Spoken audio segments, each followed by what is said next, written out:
முளைக்கட்டிய பாசி பயிறு 200 கிராம், அரை முடி தேங்காய் திருவியது,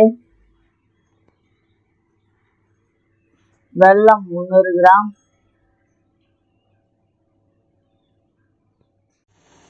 ரெண்டு டேபிள் ஸ்பூன் பச்சரிசி மாவு, முளைக்கட்டிய பாசி பயிறு மிக்ஸில் போட்டு நல்லா அரைச்சி எடுத்துக்கலாம். அதில் ஒரு பிஞ்சி உப்பு சேர்த்து அரைச்சிங்க. பாசி பயிரையும் தேங்காய் துருவலையும் ஒன்றா போட்டு நல்லா பிசைங்க. நல்லா பிசைஞ்சு சின்ன சின்ன உருண்டையாக ஊற்றிக்கிங்க. இதை விட சின்ன உருண்டையாக வேணாலும் ஊற்றிக்கலாம். சின்ன குழந்தைங்க முளைக்கட்டிய பயிரை கொடுத்தா சரியாக சாப்பிடாது. இது இனிப்பு சேர்த்து கொடுக்கறதால உடம்பு ஆரோக்கியமாகவும் இருக்கும். பிள்ளைங்க விரும்பி சாப்பிடுங்கிறதுக்காக தான் இப்போ செஞ்சுருக்கேன்.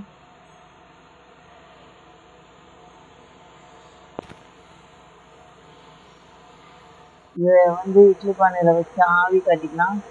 15லேருந்து 20 நிமிஷம் ஆவி காட்டுங்க. வெள்ளத்தை நசுக்கி ஒரு 300 கிராம் தண்ணி ஊற்றி நல்லா கொதிக்க வைங்க. வெள்ளம் கரைஞ்சாங்க எடுத்து வேற ஒரு பாத்திரத்தில் வடிகட்டி எடுத்துங்க, தூசு இல்லாமல். பச்சரிசி மாவை கரைச்சி நல்லா கொதிக்க வைங்க.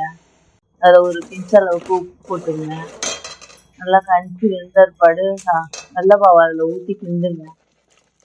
நல்லா கிண்டிங்க. கொஞ்சம் தண்ணியாகவே ஊற்றிக்குங்க. ஊற்றி கிண்டிட்டுங்க.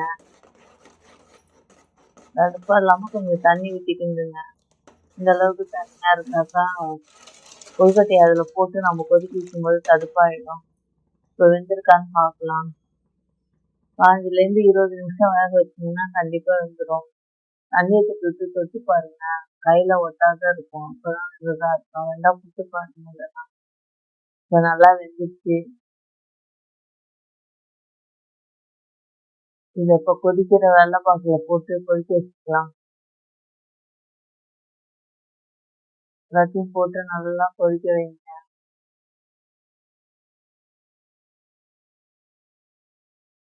ஒரு உள்ளங்கை அளவுக்கு தேங்காய் துருவல் எடுத்து அதில் போட்டு கொதிக்க வைங்க.